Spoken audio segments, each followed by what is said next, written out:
ఓం మహాగణపతే నమః.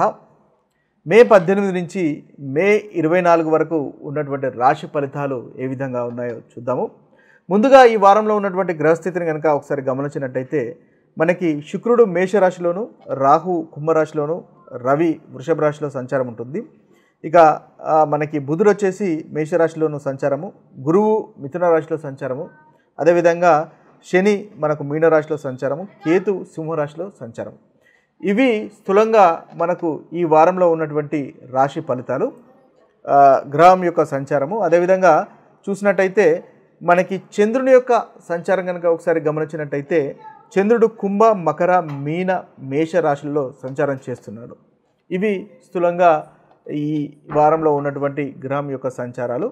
వీటిని ఆధారంగా చేసుకొని ద్వాదశ రాశుల వారికి ఈ వారంలో ఏ విధంగా ఉంటుందో ఒకసారి గమనించినట్టయితే ఇక మకర రాశి వారి యొక్క ఫలితాలు కనుక మనం చూసినట్టయితే మకర రాశి వారికి మిశ్రమైనటువంటి ఫలితాలు కనిపిస్తున్నాయి. ఆదివారము సోమవారము చాలా చక్కటి ఫలితాలు అధికంగా గోచరిస్తున్నాయి. ముఖ్యంగా కార్యసిద్ధి అనేది ఉంటుంది, వృత్తిలో ప్రోగ్రెస్ అనేది ఉంటుంది, పనికి తగినటువంటి ప్రశంసలు మీరు అందుకోగలుగుతారు.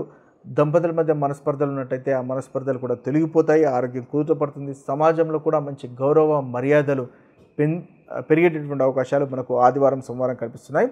మంగళవారం బుధవారం గురువారం వచ్చేసి ఖర్చు విషయంలో జాగ్రత్త పడండి, వృధా ఖర్చు మనకు గోచరిస్తుంది. అదేవిధంగా ఇతరులకు అప్పు ఇవ్వకుండా ఉండండి, ఒకవేళ అప్పు ఇచ్చినట్టయితే తిరిగి రావడం కాస్త కష్టమవుతుంది.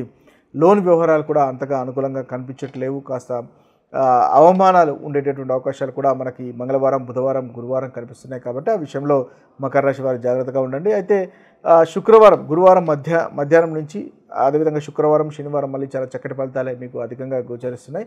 దగ్గర ప్రయాణాలు ఉండే అవకాశాలు ఉన్నాయి, ప్రయాణాలు కూడా సక్సెస్ఫుల్గా ఉంటాయి, వృత్తిలో ప్రశంసలు ఉంటాయి, ఎనర్జెటిక్గా ఉంటున్నారు, కాన్ఫిడెన్స్ అనేది పెరుగుతుంది, షేర్ మార్కెట్లో లాభం కనిపిస్తుంది, దగ్గర సోదరులతో ఆనందంగా సంతోషంగా ఉండేటటువంటి అవకాశాలు మనకి మకర రాశి వారికి అధికంగా గోచరిస్తున్నాయి. ఓవరాల్గా చూసినట్టయితే ఆదివారం సోమవారం అనుకూలంగా ఉంటుంది.